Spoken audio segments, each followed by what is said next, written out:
Une image émerge du passé et reste encore un symbole de l'Afrique. Elle nous parle de la dureté de la vie des Africains et du travail épuisant des femmes pour nourrir leur famille.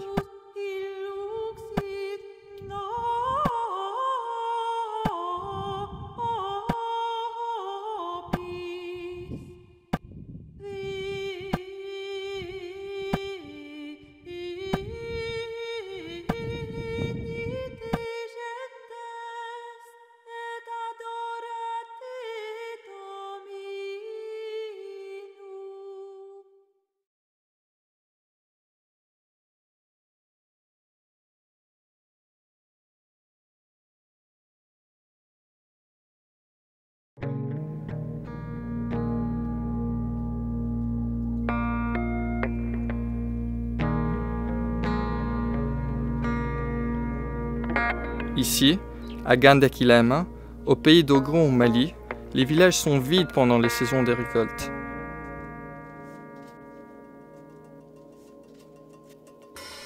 Les hommes, les femmes, les vieux et les enfants sont tous d'une façon ou d'une autre occupés par les soins apportés aux cultures et à leurs récoltes. Depuis toujours, les agriculteurs de cette zone ont appris de leurs parents et grands-parents à cultiver les meilleures échalotes du pays et à en assurer la conservation. Toutefois, malgré l'excellente qualité de la production, la valeur marchande de ces récoltes n'est jamais suffisante pour garantir aux producteurs une vie saine et féconde.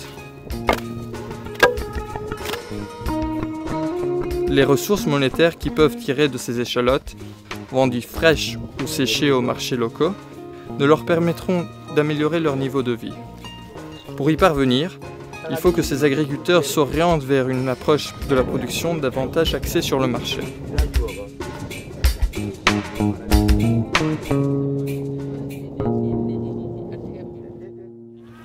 Bon, il y a quoi si aménagement n'a pas d'engrais. Maintenant, après l'aménagement, il y a eu beaucoup de changements au niveau de notre façon de travailler. Il y a même des gens qui n'ont pas ces aménagements-là. Ils se battent pour qu'il y ait aménagement chez eux. Ceux qui n'ont pas eu la chance d'avoir l'appui du projet, ils passent par chez nous qui avons ces aménagements et ces semences pour acheter des semences à un prix très cher. Maintenant, avant, si tu avais juste 100 kilos, maintenant tu as 300 kilos. Et si c'est le potager que tu fais, tu peux vraiment faire très bien et puis ça donne bien. C'est la même chose pour le riz, ça donne des grands rendements. Et l'autre importance, c'est que le système culturel est tel, le semis en ligne, tu peux travailler à l'aise, tu peux même correctement t'habiller, te promener là-dedans, tu fais le traitement. Et si ce sont les rongeurs qui viennent dans la plantation, tu sais tout de suite qu'il y a les rongeurs qui sont là et tu vas à l'endroit. Et si tu veux mettre les pesticides ou bien les engrais, ça aussi c'est très facile parce que la circulation est très aisée à cause du semis en ligne, parce que le champ est complètement en casérage, il y a des diguettes tout autour. Ça c'est un autre changement. L'autre changement aussi, tu peux rentrer l'eau quand tu veux, tu peux sortir l'eau quand tu veux, il y a la canalisation. Quand le riz est à maturité, tu sors l'eau pour faire le défrichement. Quand c'est le début de la du semis, là tu mets de l'eau parce que la plante a besoin de l'eau. Tout ça, c'est de bonnes productions.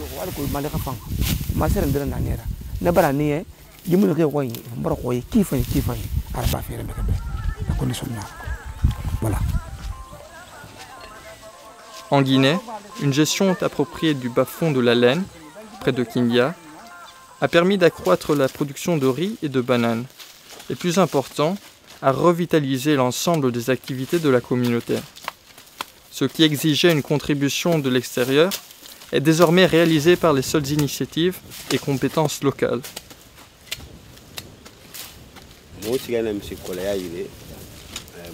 Nous sommes partis voir M. Koleya, on lui a expliqué de nos problèmes, on lui a dit c'est le problème de notre riz. Notre riz n'a pas de l'eau. Il nous a dit allez trouver une solution. On lui a dit quelle solution? Il a dit allez mettre les vannes au niveau du barrage pour retenir l'eau. On est venu mettre les vannes pour retenir l'eau, pour que ça passe dans les canaux. Mais malheureusement, il y a l'eau qui passait sous le barrage, donc on n'a pas pu avoir de l'eau. Après, le comité de gestion s'est réuni, nous avons trouvé une solution. Et puis finalement, nous-mêmes, on a dévié l'eau et l'eau arrive maintenant au niveau de nos champs.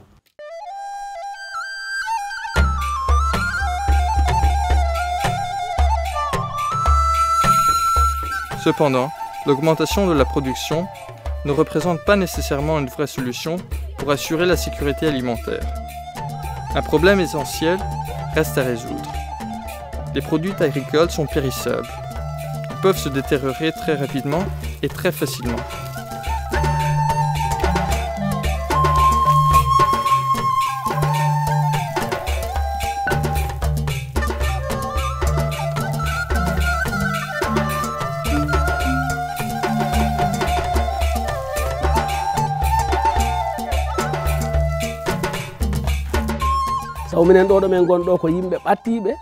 Nous avons commencé à avoir une plus grande production, mais qui ne suffisait pas toujours pour garantir l'alimentation de la famille pendant les 12 mois de l'année.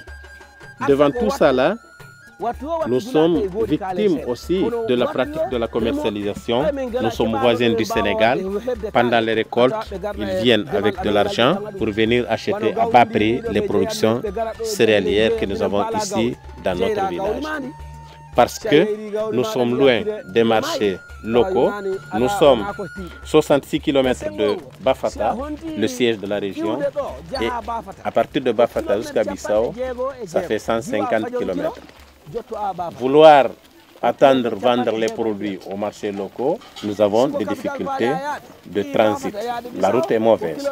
C'est ce qui fait que nos produits sont exposés à la pression de nos amis du Sénégal qui les achètent à bas prix pendant la récolte et les revendent pendant la période de la soudure à un prix très élevé.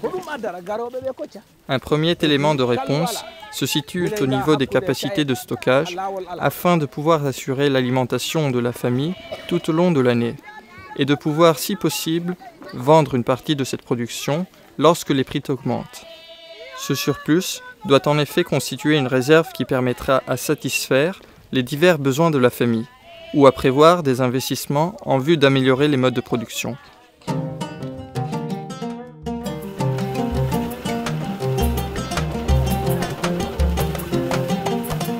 Le second élément de réponse, et c'est peut-être le plus important pour la sécurité alimentaire des familles, se situe au niveau du traitement des récoltes.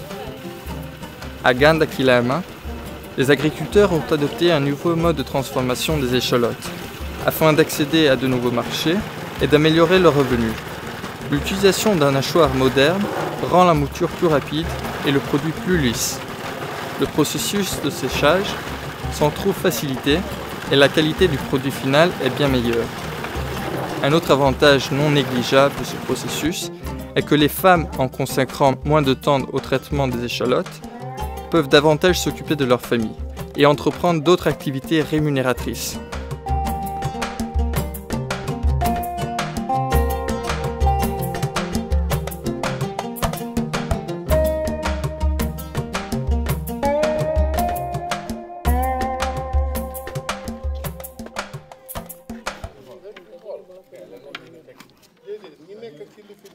Dans la région de la rive du nord de la Gambie, des femmes du village de Nyangen se sont associées pour transformer leur récolte de piments et préparer ensemble leur fameuse purée de piments, dont la réputation s'étend désormais au-delà des frontières de l'Afrique.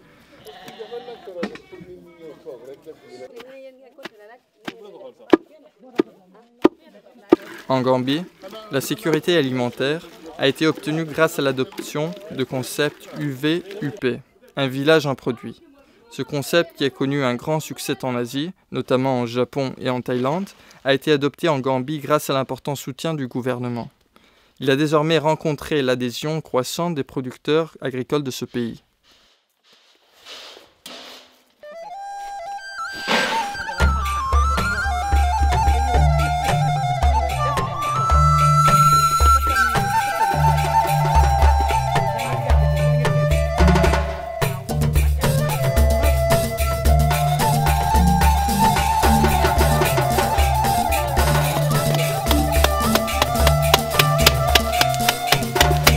The OVOP is called the One Village, One Product concept. It is a marketing concept that originated from Japan.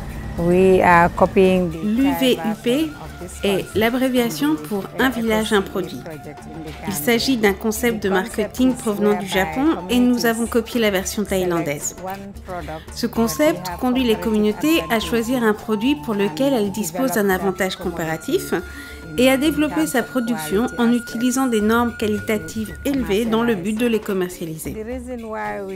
Nous avons adapté ce concept dans le cadre du projet PISA pour la sécurité alimentaire à travers la commercialisation en Gambie, pour encourager nos agriculteurs à se comporter comme des entrepreneurs et à travailler au sein des communautés pour promouvoir leurs produits dans le but de réaliser des produits de qualité. Ce système doit développer la qualité et également encourager les communautés à travailler ensemble comme une seule communauté. Une telle amélioration qualitative permet aux communautés de disposer d'un meilleur pouvoir de négociation et d'un meilleur positionnement pour commercialiser la production et fixer les prix.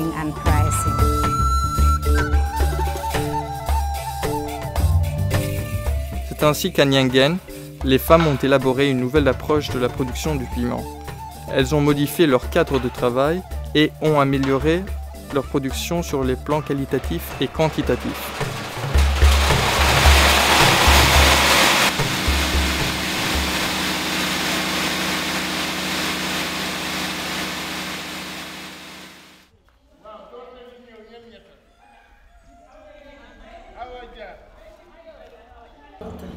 On observe le même phénomène dans le village de Njawara, où les femmes transforment les fleurs d'hibiscus en confiture et en jus. Tout en respectant les recettes traditionnelles, elles ont amélioré le produit final et ont augmenté sa valeur marchande. Une production taxée sur le marché est indissociable d'une amélioration qualitative des produits. Il est essentiel pour les agriculteurs de s'attacher à tout ce qui peut être attractif sur le marché, de se conformer aux normes d'hygiène, de proposer un emballage attrayant et de prévoir une promotion appropriée.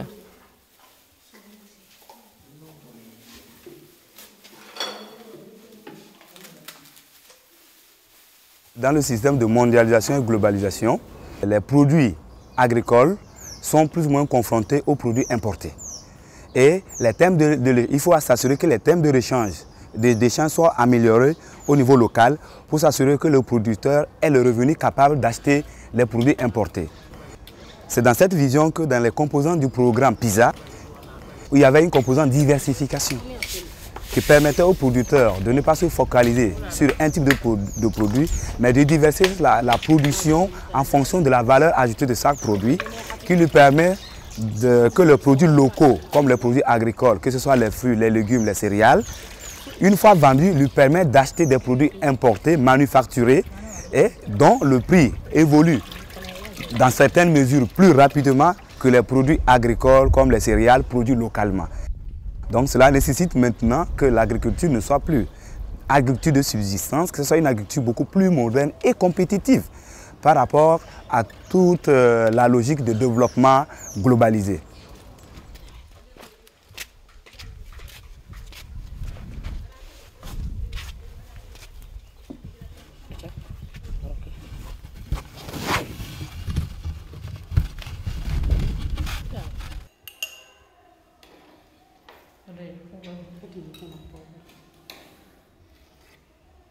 Ainsi, la transformation des cultures doit d'abord viser à dégager une valeur ajoutée. Il s'agit d'une activité financière qui suppose le passage d'une économie de subsistance à une économie de marché.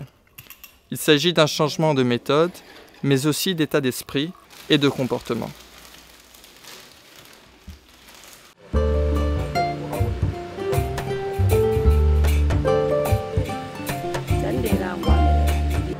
Tout processus de changement doit être accompagné d'un transfert d'idées, de connaissances et d'informations. La communication participative est le facteur essentiel de ce changement. Il s'agit de donner la parole aux agriculteurs pour qu'ils soient en mesure d'assumer leurs problèmes et d'y apporter leurs propres solutions. Une communication interactive permet aux agriculteurs d'échanger leur expérience, de partager leurs difficultés, de communiquer leurs réalisations et de construire ensemble leur avenir. La radio rurale permet de faire circuler la parole des agriculteurs. La vidéo participative permet aux producteurs de faire connaître leur expérience aux autres. Les expositions photographiques participatives permettent aux jeunes adultes de mieux identifier et d'exprimer leur opinion et de revendiquer leur contribution à la communauté.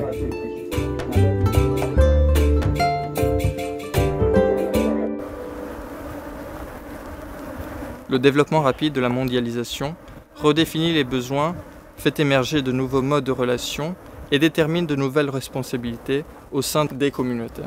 Ici, en Sierra Leone, le pasteur John Camara explique à d'autres agriculteurs pourquoi ils doivent abandonner leur mode traditionnel de production de miel pour adopter un système permettant de ne plus brûler les ruches ni faire bouillir le miel. C'est ainsi qu'un nouveau mode de production du miel, intégrant les normes sanitaires et nutritionnelles plus strictes, permet d'augmenter la valeur commerciale du produit. Toute amélioration de la qualité de la production permet en effet de mieux négocier les prix. Là, en Guinée, Nabi Touré détaille étape par étape la nouvelle technique qu'il a mise au point pour obtenir davantage de plantes de bananes à partir du même tronc. Il partage les conditions de sa réussite avec les collègues agriculteurs qui pourront à leur tour augmenter leur potentiel de production et occuper une meilleure position sur le marché. Un partage des connaissances et des savoir-faire dans le cadre d'un dialogue interactif d'agriculteur à agriculteur.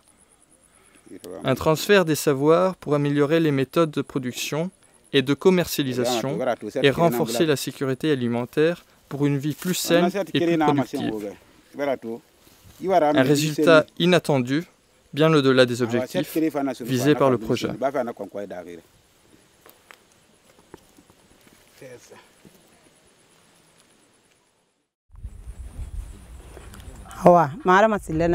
Ce projet nous a donné une bonne formation. On nous a donné aussi des brouettes, des pelles, beaucoup de choses et on a mis ça dans le magasin. Le projet a même aménagé nos bas-fonds. Tout ça, c'est du matériel qui va finir. Les brouettes et les outillages peuvent se gâter. Aussi, l'aménagement peut se détériorer. Mais la formation qu'on nous a donnée, elle demeure, elle restera. J'ai envie de vous dire que même les enfants que nous avons vont profiter de cette formation. Même celui qui est dans mon ventre ici, après, quand il naîtra, va profiter de cette formation. Ça va jamais nous quitter, ça va nous habiter. On mourra avec cette formation. C'est la seule chose qui reste, la formation. Ça, c'est très important pour nous, plus que tout. On n'abandonnera jamais ça et désormais, on travaillera sur cette formation-là.